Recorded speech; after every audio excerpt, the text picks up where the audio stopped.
Hello everyone, good afternoon. For Telesur, I'm Regan Devines in Caracas, Venezuela. Thank you for being here with us. Supporters of Venezuelan right-wing opposition leader Leopoldo Lopez called for a march Friday morning in Caracas to protest Thursday's rule that sentenced him to nearly 14 years in prison.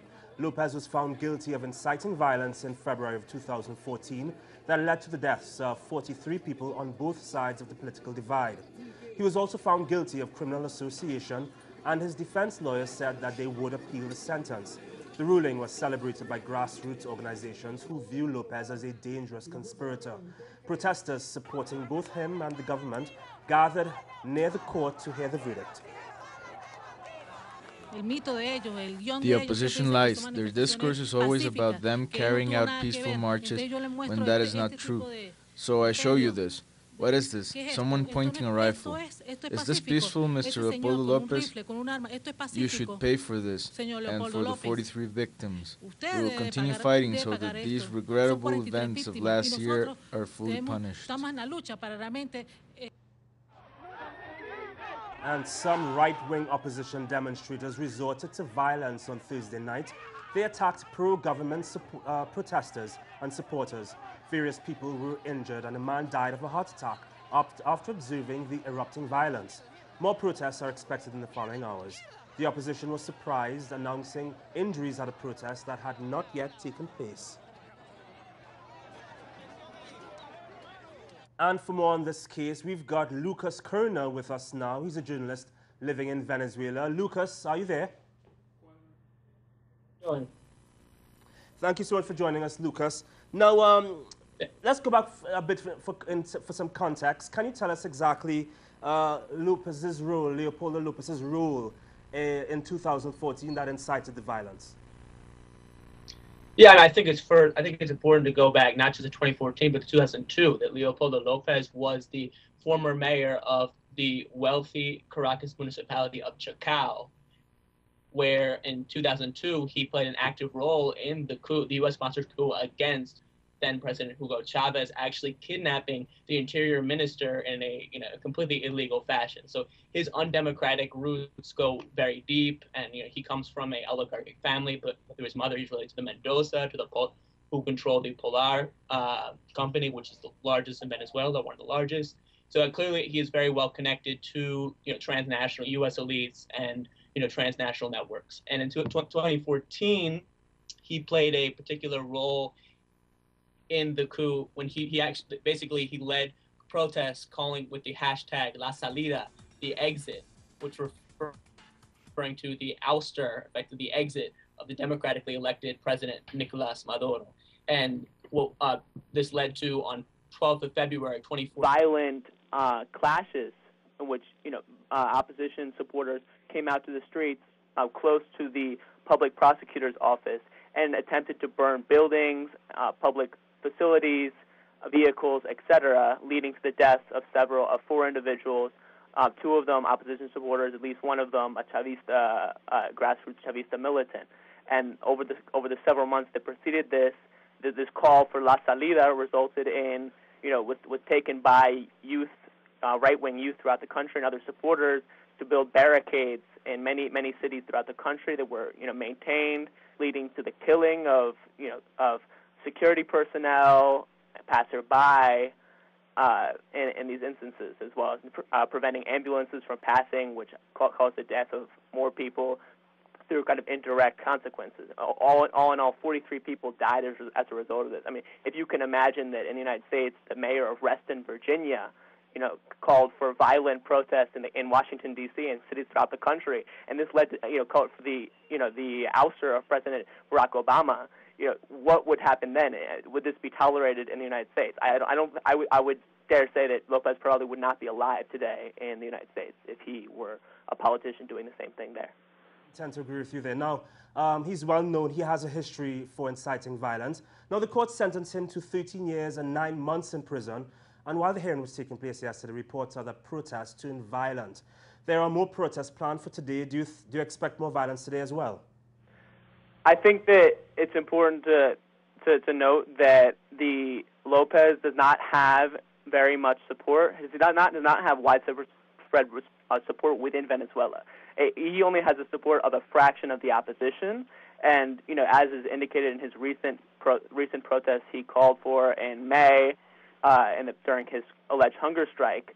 Only some 3,000 people came out, so he has very little support. That being said, these supporters are very hardcore, and as we saw from last year, are committed to ousting the democratically elected government of Nicolás Maduro by any means necessary, whether they be the attempted coups, as we saw last year on February 12th with the blue coup attempt, in which several Air Force officers were plotting against the government, and the day before, Leopoldo Lopez, as well as Maria Corina Machado and Antonio Ledesma came out with a national transition agreement calling yet again for the ouster of Nicolás Maduro, or a transition, quote-unquote, without specifying constitutional mechanisms. It was coincidentally followed by a coup attempt. So, we see that these are definitely people who are committed to the ouster of the government. That being said, they do not have widespread support, and the vast majority of the opposition is committed to engaging in elections this December and, will not go out to support these violent calls. Lucas, there have been claims of human rights violations in Lopez's 19-month solitary confinement. Now, these claims are being made by his family. Are there any truth at all to these claims, you think? I think that we have to go right to the Venezuela's ombudsman, Tarek Saab, who has consistently visited Leopoldo Lopez in Ramo Verde military prison, and he has, in consistent reports, he has testified that Lopez is found in perfectly healthy conditions, conditions of confinement that are entirely in conformity with international law.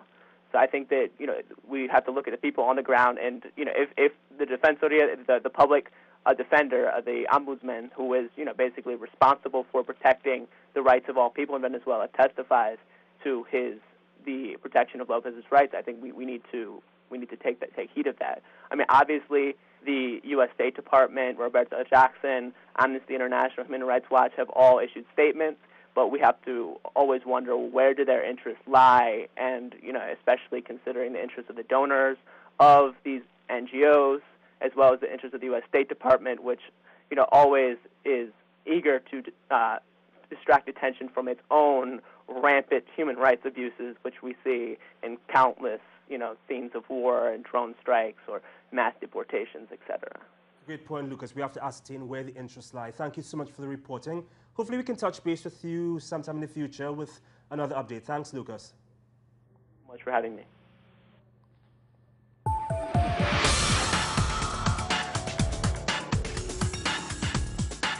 And Venezuelans and Colombians at Táchira and Zulia states this Friday started a dialogue aimed at solving the situation at the border and to implement security measures in the region. The dialogue was called by the Venezuelan President Nicolás Maduro, who urged people to get involved in the process. The debate seeks to set the conditions to build what Maduro called a new border of peace. He will send proposals to his Colombian counterparts in order to eradicate crime and smuggling at the border. Maduro's new border of peace will promote coexistence between the two countries. And the president of Ecuador, Rafael Correa, has also implemented measures at the border with Colombia. He said the situation there is tough as smugglers from Colombia are involved in cross-border contraband of gasoline and other products.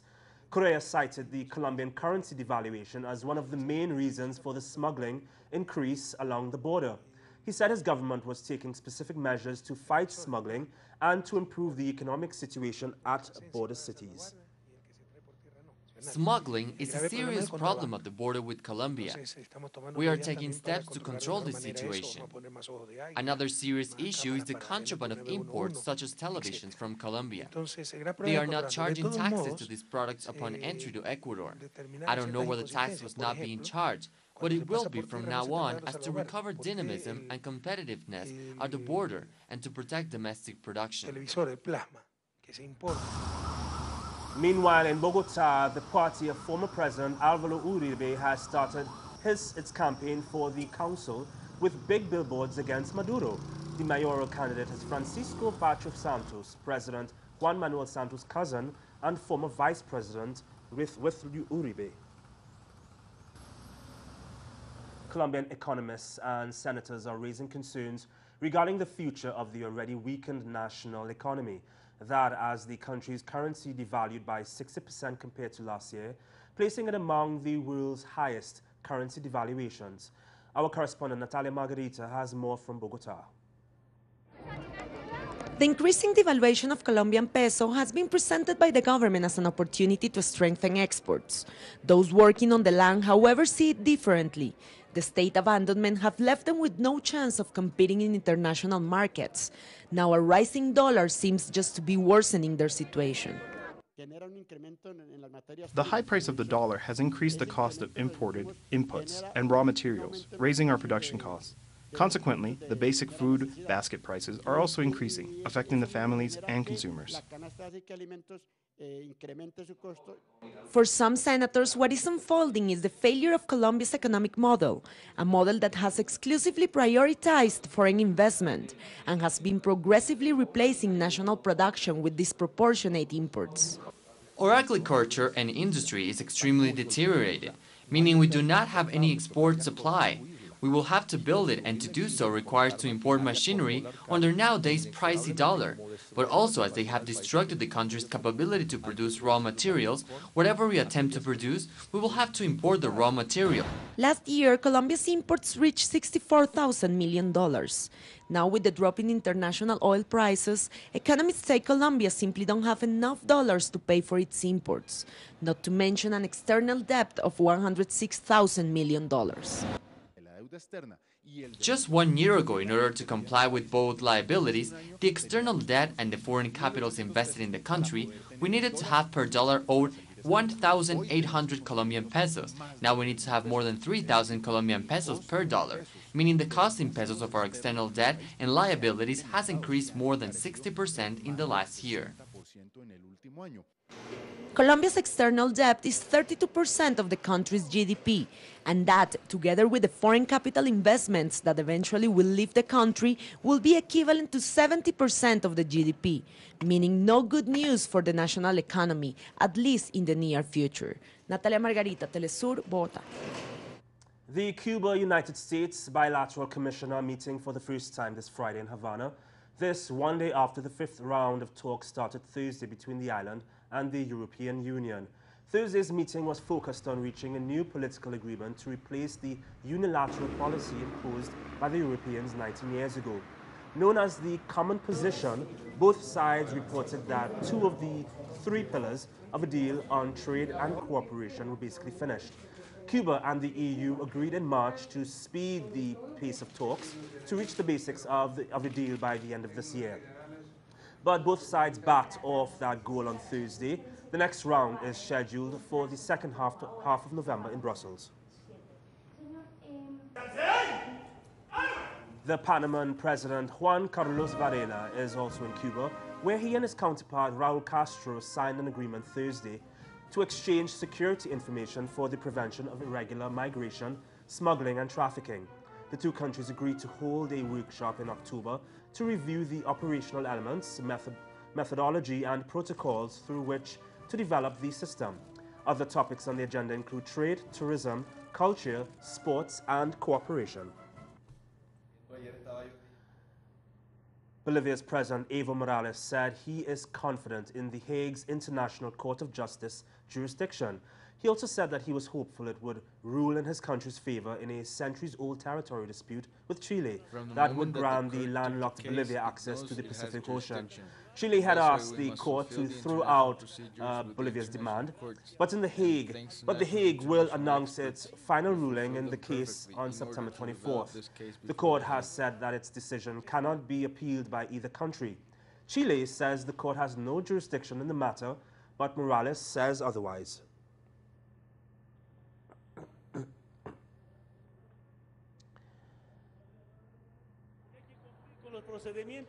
From the moment that the court took the case, it knows it has jurisdiction, and that's why we must fulfill the international procedures with the international courts. And thanks to national and international experts, we fulfill them perfectly in order to develop this case before The Hague.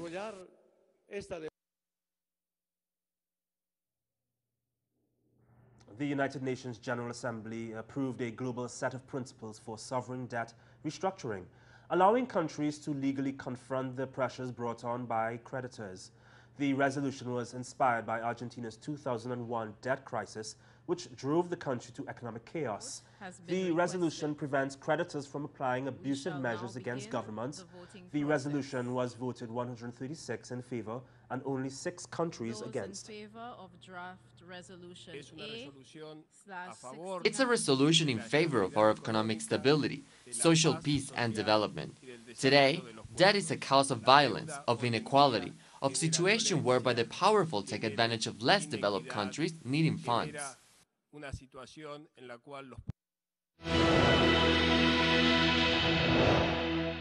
Germany's foreign minister was unable to convince Eastern European countries to take part in the EU's plan to distribute 160,000 refugees around the continent. This despite Germany's warnings over what they call the biggest challenge in EU history. Faced with the surge, Germany says that the EU plan does not go far enough, but Chancellor Angela Merkel has few options for convincing countries that refuse to take part, having already rejected punitive measures such as cutting EU subsidies.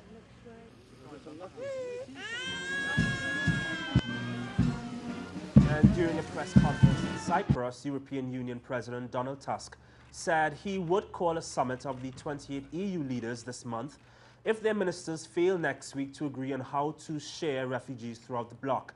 Tusk added that he felt more hopeful that the bloc is closer to finding a solution after making contact with member states in the last few days.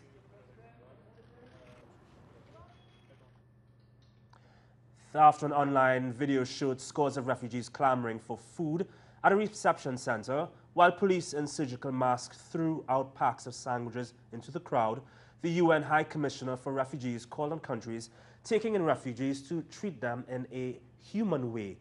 Now, to Europe looking for protection, who have already suffered so much and risked their lives to come here to find safety, should be treated in a humane way. They should not be received with police batons and with tear gas and with barbed wire and with fences and walls. That is not the way we would expect refugees to be treated. Thousands of people are expected to pack the streets of Barcelona to call for the independence of Catalonia from Spain, as Catalans celebrate their Diada, or National Day.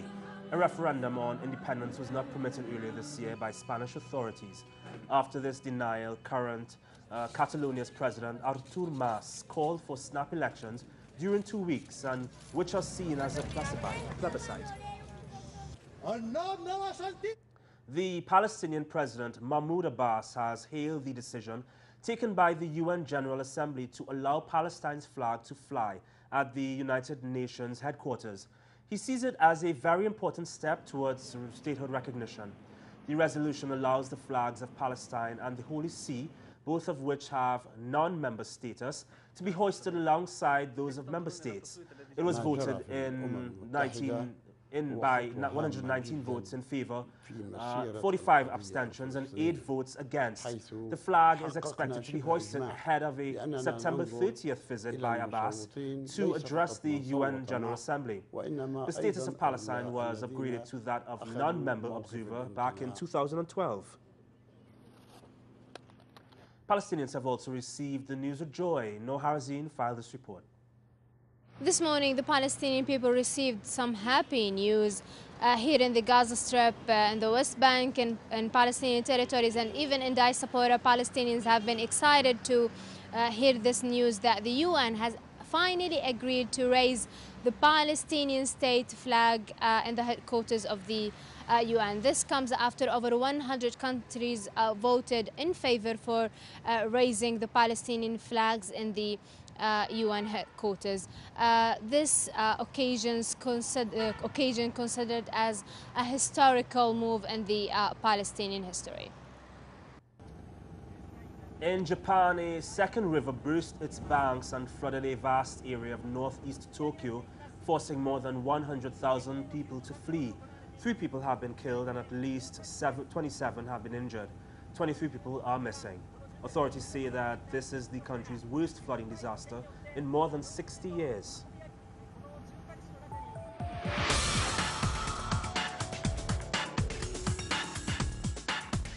FIFA reformer Domenico Scala went public on Thursday with his proposals to clean up the organization. The proposals include implementing term limits, tougher integrity checks, and fewer committees as part of an 8-point plan. According to Scala, it is up to the executive committee to decide whether or not to recommend that the plan to FIFA's Congress, which will make the final decision on whether to adopt the proposals. There have been calls for transparency after the bribery and corruption scandal in February. The Venezuelan film Desde Allá is making waves right now at the Venice Film Festival in Italy. It is a complicated yet relatable account of one man's sexual identity and emotional stability.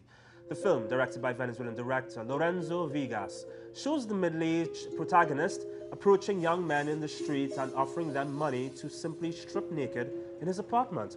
However, his desires progress after he meets a young man for whom he falls in love. The director Vigas further explains. ¿Parece normal que después de tanto tiempo dejemos eso así? I think it's a film about emotional needs more than sexuality.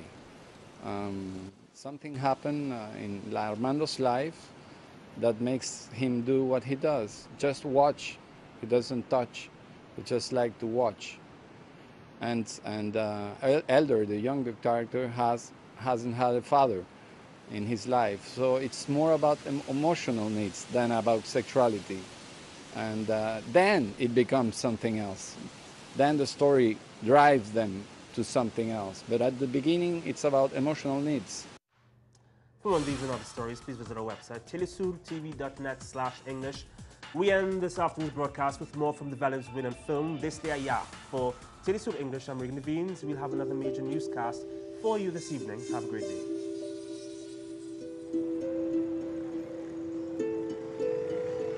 Regresó. Papá regresó. ¿Te parece normal que después de tanto tiempo dejemos eso así? ¿Se te olvidó?